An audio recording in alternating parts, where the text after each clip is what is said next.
Magandang umaga po sa inyo lahat. Mula po nung linggo hanggang sa susunod na isa pang buwan ay tinatalakay natin ang mga detalye na laman ng Ebanghelyo. Ang layunin namin kapag ito'y malinaw ninyong naintindihan, ay malinaw din ninyo itong maipaliliwanag sa mga tao. Nagsimula tayo sa pagiging makasalanan ng tao. Noong linggo, i-define natin ang Ebanghelyo. At sinabi natin na ang Ebanghelyo ay ang planong pagliligtas ng Diyos. Ang laman ng Ebanghelyo ay ang plano ng Diyos na iligtas ang makasalanang tao. At sinabi natin na merong mabuting balita dahil merong masamang balita. At ang masamang balita ay ang tao'y makasalanan at siya'y napasailalim sa hatol ng Diyos. Ang ginamit na termino ng Biblia ay condemnation.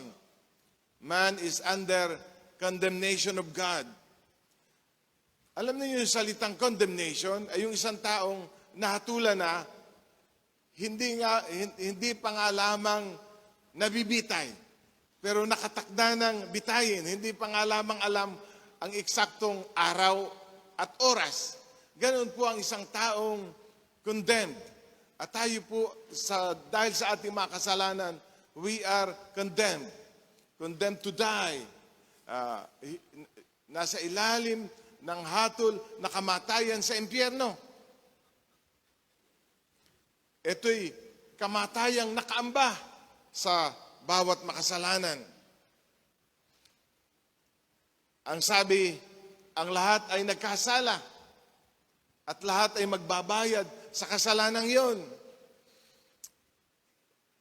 For the wages of sin is death. Ginamit po yung salitang wages o bayad. Bayad. Ang utang ay sisingilin ng ating Panginoong Diyos. Hanggang sa kaliit-liitan, walang pwedeng makatanggi, walang pwedeng makaiwas, walang pwedeng makatakas. Sinabi ng Diyos kay Adan na pagka kinain ninyo itong bungang ipinagbabawal, walang pagsalang, mamamatay kayo. Walang pagsala, tiyak na ating pagbabayaran ng kamatayan ang kasalanan. Kaya ang kasalanan ay hindi isang maliit na bagay lamang. Ito ang pangunahing problema ng tao at ng sanlibutan.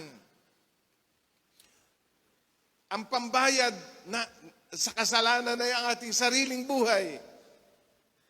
Ang totoo, nawalan tayo ng karapatang mabuhay dahil sa kasalanan. Nawalan tayo ng karapatang mabuhay ng mahaba-haba dahil sa kasalanan. Ganito ang sabi ng Diyos, hindi ko natutulutang mabuhay ng matagal ang tao sapagkat siya'y makalaman. Kaya itinakda sa atin na mabuhay lamang ng sandali dahil masamang mabuhay na tayo, masamang mabuhay ang isang makasalanan ng masyadong matagal. Ang Diyos na rin ang nagtakda na ang buhay ng makasalanan tao'y umiksi bilang kaparusahan sa kanyang mga kasalanan. Sinabi pa ng Diyos, hindi ko nahahayaang mabuhay ng matagal sapagkat siya'y makalaman. Yung makasalanan ay ginamit na makalaman, ang tao'y makalaman. Ano ang ibig sabihin ng makalaman? Ibig sabihin punong-puno na tayo ng mga pagnanasang laban sa Diyos. Punong-puno tayo ng galit, ng paghihimagsik. Ayaw natin sa Diyos. Gusto natin ang kalayawan. Ayaw natin ang kabanalan. Ang gusto natin ay kalikuan. Naroon tayo sa isang kalikasang karapat-dapat parusahan. Nawala tayo sa orihinal na pagkakalalang ng Diyos sa atin. Ano ba ang original design ng Diyos sa tao? Ang sabi sa Genesis 1:26 and 27, lalangin natin ang tao, gagawin natin siyang kalarawan natin. At niya ang tao ayon sa kanyang wangis at sa kanyang larawan, nilalang niya sila. Yun ang orihinal na disenyo ng tao. Siya ay maging kawangis ng Diyos, kamukha ng Diyos. Ano ang ibig tukuyin ng Biblia sa wangis ng Diyos? Niliwanag ni Pablo sa Efeso 22:23 kung ano ang ibig sabihin ng image of God, unong larawan ng Diyos. Ang sabi dito sa Efeso 4:22, magbago na kayo ng diwa at pag-iisip at ang dapat makita sa inyo'y ang bagong pagkatao na nilikhang kalarawan ng Diyos, kalarawan ng kanyang katuwiran at kabanalan. Kalarawan ng kanyang katuwiran at kabanalan. Sa makatwid, ang image ng God sa tao ay yung kanyang katuwiran at kabanalan. Hindi ito physical image, kundi isang moral image. Ano ang moral image ng God? Katuwiran at kabanalan, yun ang pagkakatulad natin sa Diyos. Yun ang wala sa lahat ng mga nilalang. Tanging sa tao niya inilagay ang kanyang wangis. Dahil ang Diyos ay walang physical image, dahil siya ay espiritu, ngunit siya ay banal at matuwid. At yung kanyang kabanalan at yung kanyang katuwiran, ibinigay niya sa tao bilang marka ng kanyang pagkakalikha sa atin. Kaya ano ang pagkakatulad natin sa Diyos, sa original design? Yung kanyang katuwiran at kabanalan. Ibinigay ng Diyos sa atin yung katuwiran at kabanalan. Kaya't ang tao lamang may kakayanang maunawaan ng tama't mali.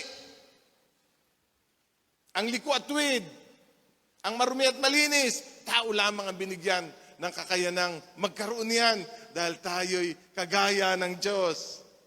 Ngunit ang katuwiran at kabanalan yun ay halos nabura na, sinira na, winasak na ng kasalanan. At bago ang bahanggunaw, ganito ang sabi ng Diyos sa Genesis 6 verse 5. Nakita ni Yahweh na labis na ang kasama ng tao at wala na itong iniisip na mabuti. Paano nasira ang wangis ng Diyos? Ang moral image ay naroon sa ating isip at diwa. Naunawaan po ba ninyo na ang kabanalan at katwiran ay naroon sa isip at diwa? Kaya sabi ni Pablo, magbago na kayo ng isip at diwa. Kaya kapag ang isang tao ipinanganak na muli, ang inaayos ng Diyos ay yung kanyang isip at diwa. Amen? Kaya pag naging Kristiyano, ang sabi ng Diyos, magbago kayo ng isip at diwa dahil doon sasakay ang katwiran at kabanalan ng Diyos. Ang kabanalan ay nasa isip, nasa diwa, nasa ating mga pagnanasa. Ganon din naman ang kasamaan, hindi ba? Nasa isip din ang kasamaan, nasa diwa ng isang tao. Kaya siya kumikilos na ganon dahil yun ang laman ng kanyang mga ninanasa. Ngunit ang kabanalan at katwiran ng Diyos ay halos hindi na makita sa tao. Halos hindi mo na mabakas. Alam niyo yung mga matatanda ngayon, ipinapakita yung larawan nila nung sila'y Daisy Sais. Para sabihin, ang layo na, ang ganda-ganda pala ninyo noon. Noon yun. Kaya kung titingnan natin ang tao at titingnan natin ang larawan ng tao bago magkasala, ang layo-layo na natin. Halos hindi mo na mabakas ang kagandahang ginawa ng Diyos. Ang tao ang pinakamagandang nilalang ng Diyos. Sapagkat lalangin ang lahat, sabi ng Diyos ay mabuti. Ngunit pagkatapos lalangin ng tao, sabi niya, napakabuti ng tao. Napakabuti, napakagandang nilalang. Sabihin mo sa katabi mo, ikay isang napakagandang nilalang ng Diyos. Titigan mo at tingnan mo kung gaano kaganda yan noon. Ngunit, ang kabanalan at katwiran ng Diyos ay patuloy na nawawasak at nadurumhan. Alam po ba ninyo mga aktivista, pagalit sa leader, nagadrawing o nagagawa ng effigy. At yung galit nila dun sa tao na yon, ay dun nila inalabas sa larawan, inaduraan nila, natapunan nila ng ketchup, niyayapakan nila, at sa pagtatapos ng rally, susunugin pa nila. Yun ang ginagawa natin kapag tayo nagkakasala, ating dinudungisan yung wangis na yon ng Diyos. Ang tanong ko ngayong umaga, papaano pakikitunguhan ng Diyos ang makasalanang tao? Ano ang gagawin natin ng Diyos sa atin sa ganito nating kalagayan? Ulitin ko, papaano pakikitunguhan ng Diyos ang makasalanang tao? Kung ganito na pala tayo, ang lahat ng bagay ngayong umaga ay sisipatin natin sa katangian ng Diyos. Ano ang Diyos? Pinapakilala na ang Diyos, sabi natin, matuwid, siya ay righteous, siya ay just, siya ay isang loving and compassionate God. Kung ganyan ang Diyos, papaano niya pakikitunguhan ng tao? Una, hindi niya hahayaang lapastanganin ang kanyang kabanalan. Dahil ang Diyos ay banal, dahil ang Diyos ay matuwid, hindi niya hahayaang lapastanganin ng tao ang kanyang kabanalan. Yan ang tiyak. Pwede mong gawin ang lahat ng gusto mo. Pwede kang magpakasama hanggang gusto mo. Ngunit hindi hahayaan ng Diyos na patuloy mong lapastanganin ang kanyang kabanalan. Alam niyo ang dahilan kung bakit sina Adan ay pinalaya sa halamanan ng Eden. Dahil hindi na sila nababagay roon. Napaka-perfect ng paraiso para tirhan ng mga makasalanan. Kaya sabi ng Biblia, sila'y itinaboy. Sa ibang salin, sila'y pinalayas sa halamanan. Kasi sisirain nila ang kabanalan ng lugar na yon. Ang totoo, pinabantayan pa nga ng Diyos ang lugar na yon para hindi na sila makabalik. Dahil hindi na sila karapat-dapat sa isang lugar kung saan inilagay ng Diyos ang kanyang presensya. Hindi na sila bagay sa kagandahan ng paraiso. Alam po ba ninyo na nang lilikha ng Diyos ang sanlibutan, everything was perfect. Kahit saan ka tumingin, maganda. Walang pangit, walang pagkasira, walang pagkabulok. Perfect lahat. Ngunit sa gitna ng perfection, pumili ang Diyos ng natatanging lugar o parang isang spot. At ginawa niyang special ang lugar na yon para paglikha niya ng tao, doon niya ilalagay sa isang natatanging lugar na yon. Dahil ang nasa isip ng Diyos, doon ako'y bababa at doon ako makikipagniig sa tao. Kaya nang naroon na sina Eva at si Adan, kada umaga ay naririnig nila ang yabag ng Diyos. Dumarating ang Diyos para makisama, to have fellowship with them. Napaka-special. Yun ang lugar ng tao ay kung saan naroon ang presensya ng Diyos. Ngunit pagkatapos ng kasalanan, ang lugar na yun na dati masaya ay isang nakakatakot na lugar dahil naroon ang Diyos. Kaya nung sumuway sila, narinig nila ng umaga na ang Diyos ay naglalakad at sila'y natakot. At sila'y nagtago. Ano ngayon ang nakakatakot sa Diyos? Ang lugar na yon na napakasaya ay naging lubhang nakakatakot. Ang kanilang kasalanan ay ang naglayo sa kanila sa Diyos. Bagamat ang presensya ng Diyos ay naghahanap sa kanila, ngunit isang umaga, ayaw na nila sa presensya na yon. Para ang kanilang kasalanan, inatulak papalayo ang presensya ng Diyos. At ang kabanalan naman ng Diyos, itinutulak sila. Itinutulak sila. May nagbago. Ang kanilang kalikasan ang nagbago. Dati sila'y banal at matuwid katulad ng manlilikha. Ngunit sila'y naging makasalanan na ayaw na sa katuwiran ni sa presensya ng Diyos. Kaya sila'y pinalayas. Sila'y pinalayas. Hindi ba nang patayin din ni Cain si Abel, siya din ay pinalayas. Napalayas ng Diyos ang mga makasalanan kasi hindi na sila bagay sa banal na presensya ng Diyos. Ang sabi ng Genesis 3:23, kaya't pinalayas sa halamanan ng idinang tao upang magbungkal ang lupang kanyang pinagmulan. Pinalayas ng Diyos. Pinalayas na at sa dakong silangan ng halamanan ng Eden at naglagay rin siya ng espadang nagniningas upang hindi malapitan kanino man ang punong kahoy ng buhay. Napakabanal ng Diyos upang lapastanganin natin siya.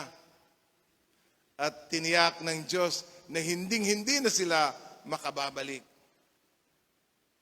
Alam po ba ninyo na ang halamanan ng Eden, yun ang perfect environment for man.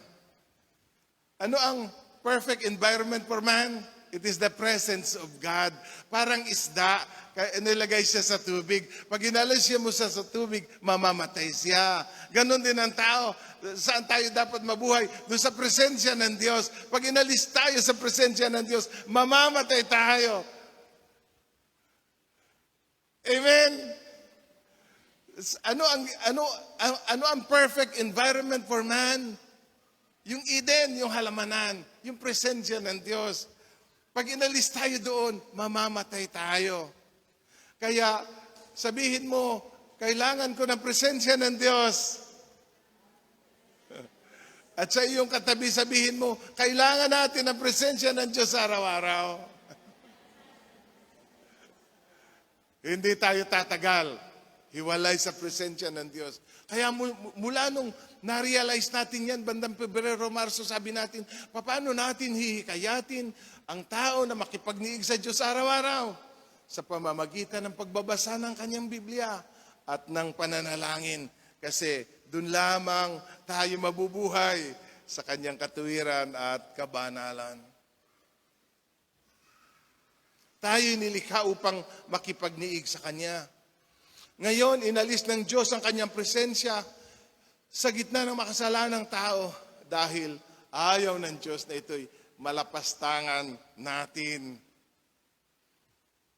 Hindi ba sa talinhaga ni Jesus sa isang kasalan ay merong isang hindi nakadamit pangkasal? Hindi nakadamit pangkasal at sabi niya ay dakpin yan at itapon sa labas. Hindi nakadami, hindi nababagay para sa okasyon. Kaya merong hinihingi. Alam niyo sa Biblia, napakarami ng binanggit yung salitang shall not enter. Ewan ko kung nagbabasa kayo ng Biblia, na-appreciate siguro yan ng mga malapit ng makatapos sa Biblia. Yung salitang shall not enter the kingdom of God. Mayroong mga tao makakapasok at may mga taong hindi makakapasok. At hindi makakapasok yung mga taong hindi nababagay roon. Dahil sa absolute holiness and purity of God. Sa unang Timoteo 6:16 ay ganito ang sabi, siya lamang ang walang kamatayan at nananahan sa liwanag na di matitigan. Hindi siya nakita o makikita ninuman. Sa kanya ang karangalan at ang walang hanggang kapangyarihan. Kung ang tirahan ng Diyos ay hindi natin matitigan, gaano ka pa kaya ang Diyos na nananahan doon? Amen? Kung ang tahanan ng Diyos ay halos hindi natin matingnan, lalo pa naman siya nananahan doon. Meron siyang isang kabanalang, hindi papayagan ng Diyos na masilip natin ang kabanalan ng Diyos gamit itong makasalanan nating mata. Hindi papayagan ng Diyos na siya'y makita. Naunawa po ba ninyo? Kung bakit hindi maaaring makita ang Diyos, sa huling araw makikita natin ang Diyos. Sabi ng Biblia, malilinis ang mga mapalad ang mga may malilinis na puso sapagkat makikita nila ang Diyos. Amen? ano ang sino lamang ang maaaring makakita sa Diyos? Yung mga tao na linis at ganap na nilinis na sa kanilang makasalanan. Sila ang papayagan ng Diyos na siya'y makita ng mukhaan. Pero kailangan ng Diyos na ingatan ang kanyang kabanalan na malapastangan ng ating pagiging makasalanan. At yun din ay paraan ng Diyos para ingatan tayo sapagkat mamamatay naman tayo kapag nakita natin siya sa likas nating kalagayan at sa likas niyang kabanalan. Amen? Tingnan ninyo ang sabi ng Diyos. Kaya ikinukubli niya ang kanya sarili sa ating makasalanang mata. Sa Genesis 33:18,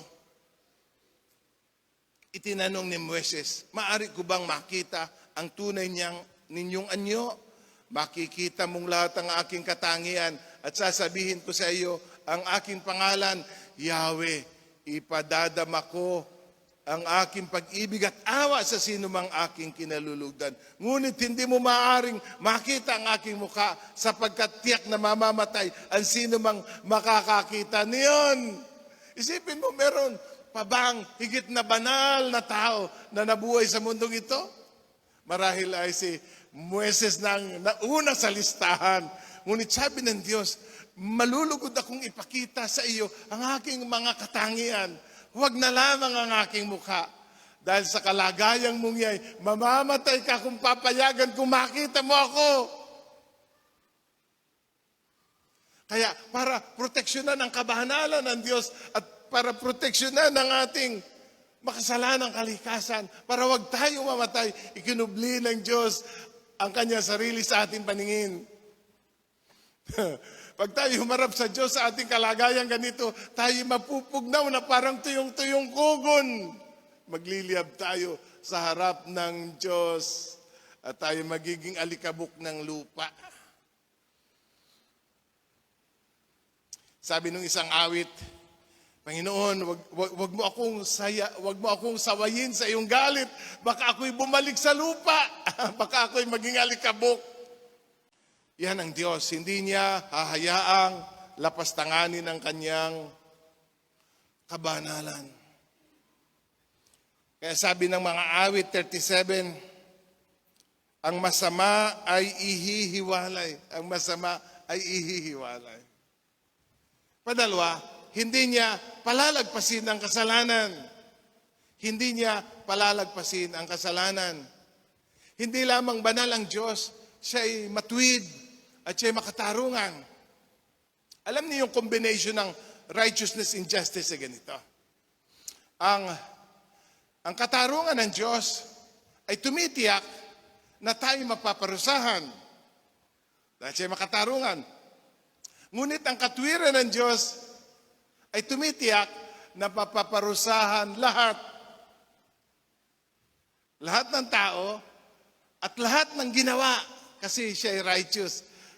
Kaya mahalaga na ang Diyos ay righteous at ang Diyos ay just. Ang katarungan ng Diyos ay tumitiyak na tayo mapaparusahan. Ngunit ang katwiran ng Diyos ay tumitiyak na lahat ay mapaparusahan. Mula sa pinaka-malaki hanggang sa pinaka-maliit. Tingnan ninyo. Sa Exodus chapter 34, verse 7, magbabasa ako sa lumang salin, na gumagamit ng kaawaan sa libu-libo at nagpapatawad ng kasamaan at ng pagsalangsang at sa anumang paraan ay hindi aariing walang salang salarin. Sa anumang paraan ay hindi aariing walang salang salarin. Eh kung kayo ay literate sa English ay ganito ang sabit, mas maganda. Yet will by no means leave the guilty unpunished. Ano ibig sabihin? Hindi papayag ang Diyos na hindi lahat ay mapaparusahan at hindi papayag ang Diyos na hindi lahat ng kasalanan mula sa pinakamalaki hanggang sa pinakamaliit ay hindi parurusahan. Kaya hindi papayag ang Diyos na ang kasalanan ay palalagpasin. Tingnan ninyo ang sunod pang talata. Sa Job 10:14, nang ako'y magkasala, iyo nga akong tinatandaan. Ano daw? Inatandaan daw ng Diyos. Kapag tayo nagkakasala, inatandaan yung nagkasala at inatandaan kung anong ginawa. Ganun daw ang Diyos. Inatandaan niya. Inamarkahan niya. Ang kasalanan ay kasalanan. Tingnan pa ninyo kung bakit hindi natin ito dapat ipagwalang bahala. Sa Mateo 12:36 hanggang 37. Sa araw ng paghuhukom, pananagutan ng tao ang bawat salitang walang kabuluhan na sinabi niya sapagkat ikaw ay pawawalang sala o parurusahan sa iyong salita. Ano daw? Bawat salita na walang kabuluhan na lumabas sa ating bibig ay pananagutan daw natin sa araw ng paghuhukom. Bawat salita. Hindi naman sinabing masasamang salita. Ang sabi dito yung mga salitang walang kabuluhan. Ano ang mga salitang walang kabuluhan? Sa English ay nonsense. Hindi ka naman nagmura, hindi ka naman nanungayaw, hindi ka naman nanumpa. Salitang walang kabuluhan. Masama ba yun? Ang sabi ni Jesus, bawat salitang walang kabuluhan, kahit hindi talaga masama, ay pananagutan natin sa huling araw. Gusto kong guhitan niyo yung salitang lahat para bigyang diin na hindi palalagpasin ng Diyos ang kasalanan hanggang sa kaliit-liitan nito. Everything is recorded and accounted. Lahat ng detalye ay natatandaan ng Diyos. Meron pa nga isang pastor na nag-illustrate sa paraan daw ng paghuhukom, kung ipa-flashback, ipapakita sa atin yung lugar kung saan natin sinabi, yung petsa kung kailan natin sinabi, lahat ay naroon. Walang nawawalang detalye kahit kaunti. Tinatandaan ng Diyos ang kasalanan at ang nagkasala. Walang pinalalagpas. Walang pinalalagpas. Sa langit ay merong aklat talaan ng mga kasalanan. Sabi sa Apokalipsis chapter 20 verse 11, pagkatapos nito'y nakita ko isang malaking tronong puti at ang nakaluklok doon. At nakita ko nakatayo sa harap ng trono ang mga namatay, maging dakila at maging hamak. At binuksan ang mga aklat. Binuksan ang isa pang aklat. Ang aklat ng buhay. Hinatulan ng mga patay ayon sa kanilang ginawa, gaya ng nasusulat sa mga aklat.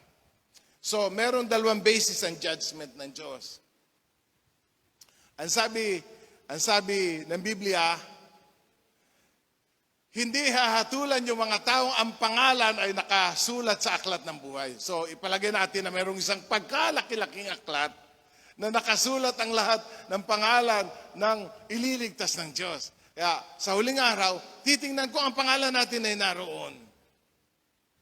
At kung ang pangalan natin naroon, wala nang hatol sa lahat ng mga nakay Kristo, Jesus. Ngunit kung wala, ang sabi ng Diyos, bubuksan ang mga aklat at hahatulan ng tao ayon sa nakasulat sa mga aklat. Ayon sa nakasulat sa mga aklat. Sinabi ko naman na kung ang tao'y nakasulat ng pangalan sa aklat ng buhay, ay talagang hindi na siya hahatulan kasi ang aklat talaan ng kanyang makasalanan ay binura na ng Diyos. Amen?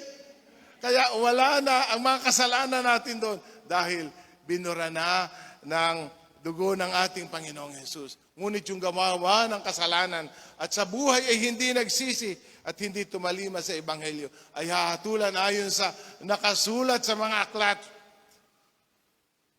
Ayon sa kanyang ginawa. Ang lahat ng mga taong pupunta sa impyerno ay karapat-dapat doon. Ang lahat ng mga taong pupunta sa langit ay hindi karapat-dapat doon. Naunawa po ba ninyo? Na tayo pupunta sa langit, hindi tayo, dahil tayo karapat-dapat doon. Hindi karapat-dapat ang sino man sa atin sa langit.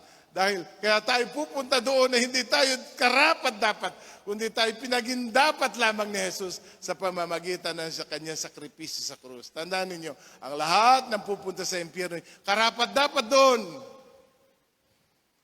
Ngunit ang lahat ng pupunta sa langit na hindi karapat-dapat doon. Tayo pinatawad nga lamang ng Diyos, kaya tayo pupunta doon. Kaya sabi ng Diyos, kaya walang dapat ipagmapuri ang sinuman. Kaya't walang dapat ipagmapuri ang sinuman.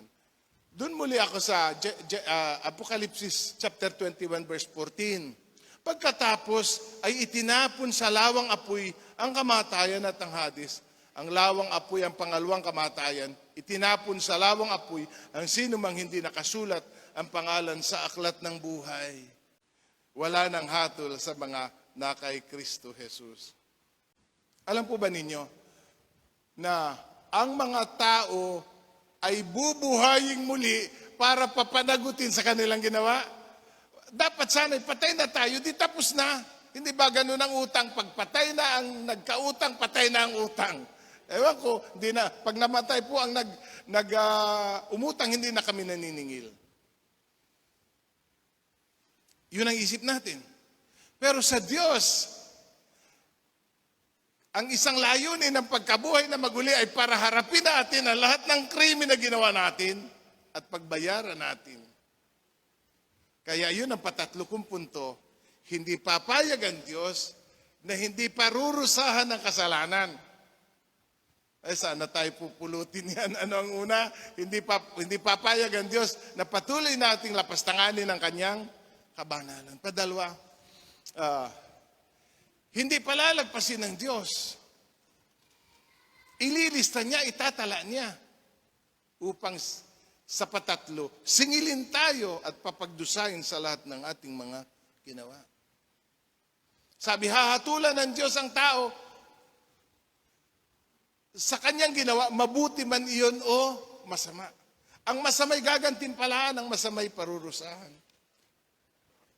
Sa unang Tesalonica 4:6, sa gayon, hindi yuyurakan ni numan ang karapatan ng kanyang kapwa, ni pupugayan man dandangal, tulad ng sinasabi namin sa inyo noon panguna at mahigpit na ibinababala, parurusahan ng Panginoon ang gumagawa ng ganito. Sa Marcos 9:42 hanggang 49, ang sinumang magbigay ng ikatitisod sa malilit na ito, na sumasampalataya sa akin, ay mabuti pa sa kanya kung bitina ng ang kanyang liig ng isang malaking gilingang bato at ibulid sa dagat. At kung ang kamay mo'y makapagpapatisod sa iyo, ay putulin mo. Mabuti pa sa iyo ang pumasok sa buhay na pingkaw kaysa dalawa ang kamay kung mapapa sa impyerno, sa apoy na hindi mamamatay, na doon hindi mamamatay ang kanilang uod at hindi mamamatay ang apoy. Isang matingkad na katotohanan tungkol sa pagbagsak ng tao ay itong kaparusahan sa kanyang mga ginawa. At ang parusay walang katapusan. Dapat sa impyerno may nakasulat na no mercy. Alam po ba ninyo na ang katangi-tanging lugar na walang habag ay ang impyerno? Sa impyerno ay walang awa. Walang awa. Ang impyerno ay hindi marunong mahabag. Sana ang impyerno ay magalagay na lang ang Diyos ng isang tinwheeler na uling at alagay doon ang makasalan at sasabihin, sige, pag napugnaw yung apoy na yan, bayad ka na sa iyong mga kasalanan. O kung ang apoy ay katulad nung ipanamin sa likod ng gilingan 3 buwan bago mapugnaw, sana ang impyerno 3 buwan. Pero ang sabi dito, ang impyerno'y apoy na hindi mamamatay. Kaya sabi ko, in hell there is no mercy. Ang impyerno hindi marunong mahabag. Kasi ito'y kapahayagan ng matinding puot ng Diyos. Ang impyerno ay tumutugon lamang sa katarungan at katwiran ng Diyos. Mga kapatid, kapag tayo nagkakasala, dapat nating isipin kung kanino tayo nagkasala. Baka hindi natin kilala ang Diyos. Baka sinasabi natin na, baka ang isip natin ay katulad ng galit ng nanay natin, sinasabi natin, gagasino na ang galit ni nanay. Baka hindi natin kilala ang Diyos. Baka tumitingin tayo lang sa kabila ng kalikasan ng Diyos na nagsasabing, nagmamahal siya ng walang hanggan, kaya hindi na siya magpaparusa. Kung ang pag-ibig ng Diyos ay walang hanggan, gusto ko rin ipaliwanag sa inyo na lahat ng bagay na nasa Diyos ay walang hanggan. Pati ang kanyang galit ay walang hanggan, ang kanyang away walang hanggan. Paano mong pagsasama-samahin ang lahat ng ito at tayo makakatakas sa kaparusang darating? Ang impyerno, walang katapusang pagbabayad. Kung minsan nayaya mo tayo sa utang na loob kasi parang ang naibayad natin sobra-sobra na. Pero parang may inaasahan pa sa atin kasi ang pagbabayad ng utang na loob ay tila walang katapusan. Sa palagay ninyo, ang pagbabayad ng utang sa impyerno ay may katapusan? Kaya sabi ng Biblia ay huwag kayong padaya. Huwag kayong padaya. Baka hindi natin kilala kung kanino tayo nagkasala. Hindi natin pwedeng piliin kung ano ang paniniwalaan natin sa Diyos. Hindi natin pwedeng sabihin, ang paniniwalaan ko lamang ay yung mahal ka ng Diyos, yun lamang ang paniniwalaan ko. At hindi natin ang paniniwalaan na ang Diyos ay makatarungan at papapanagutin niya tayo sa lahat ng kasalanan. Huwag nating isiping malupit ang Diyos. Hindi malupit ang Diyos. Maaaring ang pagbagsak ng katarungan ng Diyos ay interpretehin nating kalupitan. Pero ang Diyos ay hindi malupit. Sapagkat sa kabila ng kanyang katarungan ay naroon ang kanyang walang hanggang awa. Kaya nga ang Diyos ay nananawagan. Lisanin ng masama ang kanyang lakad at nanliko ang kanyang mga pag-iisip. At kaaawaan niya siya sapagkat siya nagpapatawad ng sagana. Pangapat, dahil ang Diyos na may pag-ibig, hindi niya hahayaang mawalay tayo sa Kanya. Sinabi ni Jeremias, iniibig kita ng walang hanggang pag-ibig. Ang Diyos lamang ang may kakayanang umibig ng walang hanggan. Mayroong talata na nagsasabing, banayad nga kung magalit, kung umibig naman ay lubos. Sa unang Timoteo 2:4, na ang ibig ay maligtas ang lahat ng tao at makaalam ng katotohanan. Ang kalooban ng Diyos, nais niya na ang tao'y maligtas, nais niyang malaman ng katotohanan. At ng tao'y hindi mapunta sa kaparusahan. Bagamat di niya palalagpasin ang kasamaan, ang kanyang pag-ibig naman ay nagwawala. At nais magpakita ng kahabagan sa bawat makasalanan. Ayaw niyang tuluyan tayong mawalay sa Kanya. Hindi ba ang Ebanghelyo ay plano ng Diyos para ang tao ibalik sa Kanya? Hindi ba ang Ebanghelyo ay plano ng Diyos para ang tao huwag tuluyang mawalay sa Kanya? Dahil sa pagmamahal ng Diyos, ang Diyos ang gumawa ng paraan. Sabi sa binasa natin talata nung isang linggo, walang humahanap sa Diyos. Ang ibig sabihin, kung pababayaan ng Diyos ang tao, tuloy-tuloy na yon. Hindi kailanman sa ating makasalanang kalikasan ay hindi na tayo babalik sa Diyos. Malibang ang biyaya ng Diyos ay abutin ang tao para ma-realize niya na siya'y naliligaw. Hindi ba ang Diyos ang gumawa ng paraan para hanapin tayo? Hindi natin hinanap ang Diyos. Sabi ni Jesus, na parito ang anak ng tao to seek and save the lost. Kaya tayo ay lost. Hindi natin alam kung saan tayo nanggaling. Hindi natin alam ang kalagayan natin ngayon. At hindi natin alam kung saan tayo patungo. We are lost. Kaya para tayo maibalik sa Diyos, ang Diyos na ang naghanap sa atin. Ang Diyos na ang gumawa ng paraan. Ang problema sa tao, siya'y ligaw, pero hindi niya alam na siya'y ligaw. Siya'y makasalanan, pero hindi na inaamin na makasalanan. Siya'y napapahamak, ngunit ipinagwawalang bahala niya ito. Ang pag-ibig ng Diyos ay gumawa ng kanyang sariling kaparaanan. Alam niyo, ang pag-ibig ay may kanyang kaparaanan. Gayon na lamang ang pag-ibig ng Diyos, sabi ng Biblia. Upang ang sinumang sumampalataya sa Kanya ay huwag mapahamak. Ngayon, sa puntong yun, ang Diyos ay kailangang mamili. Kung sino ang ililigtas niya. Kapag ililigtas niya tayo, mapapahamak ang kanyang anak. Pag ililigtas niya ang kanyang anak, mapapahamak tayo. Hindi ba inilagay natin ang Diyos sa mahirap na kalagayan? Higit ba tayong mahal ng Diyos kaysa anak niya? Bakit kailangan pabayaan ng Diyos ang anak niya para tanggapin natin ang pagkalinga ng Diyos? Kailangan mamili ang Diyos at pumili ang Diyos. Kapahamakan ng kanyang anak para sa kaligtasan natin. Amen po ba?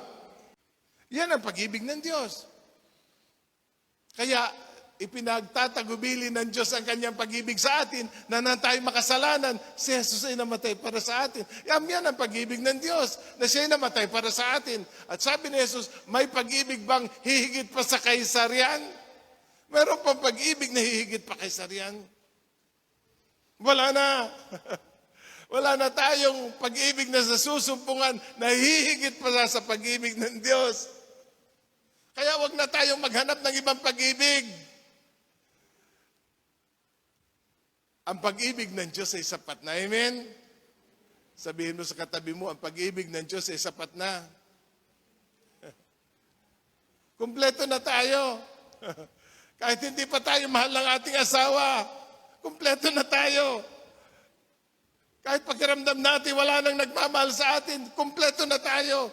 Dahil natanggap na natin ang pinakadakilang pag-ibig sa lahat. Amen? Kaya, huwag na ninyong mararamdaman na walang nagmamahal sa inyo. Meron.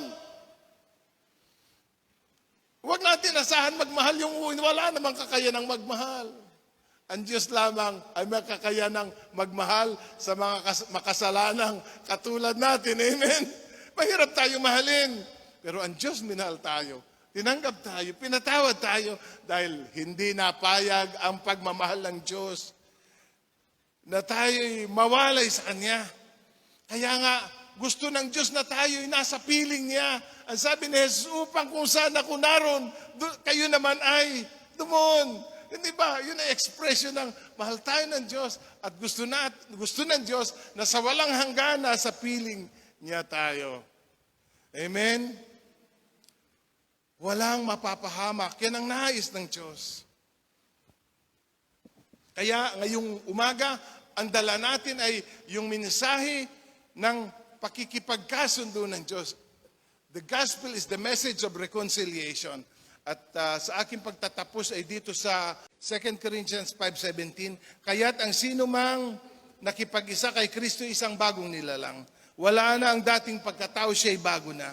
Ang Diyos ang gumawa ng lahat ng ito.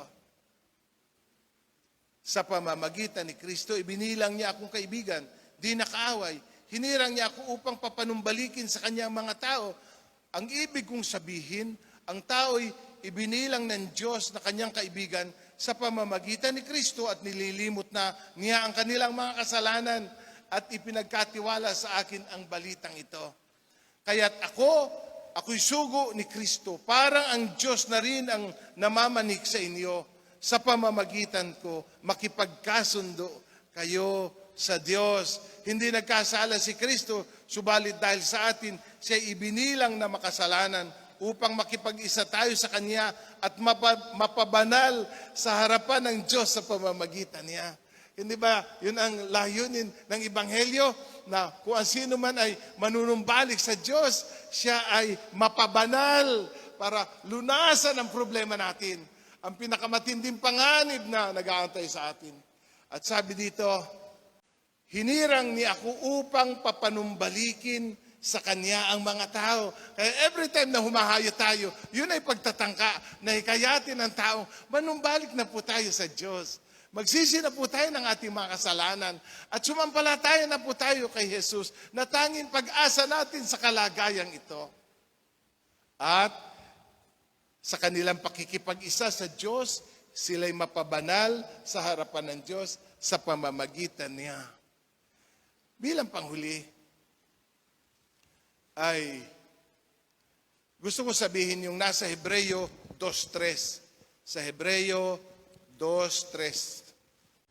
Ang sabi dito, gayon din naman, hindi tayo makakaiwas sa parusa kapag hindi natin pinahalagahan ang kaligtasang ito na napakadakila. Yung salitang hindi pa pinahalagaan, sa Ingles ay ignore. Ano ang ibig sabihin ng ignore? Yung hindi mo pinansin, yung ipinagwalang bahala mo, sabi ng Biblia, paano tayo makakatakas sa kaparusahan ng Diyos kung ang natatanging paraan para maligtas ay hindi natin pinansin? Paano tayo makakatakas sa kaparusahan kung ang natatanging pag-asa para sa kaligtasan ay hindi natin pinahalagahan, hindi natin pinaniwalaan, hindi natin tinanggap? Ano na lamang ang naghihintay sa atin? Napakadakila ng kaligtasan yon. Dapat dahil napakadakila din naman yung panganib kung saan tayo naroon ngayon. Hindi ba ang kapahamakan natin ay grabe?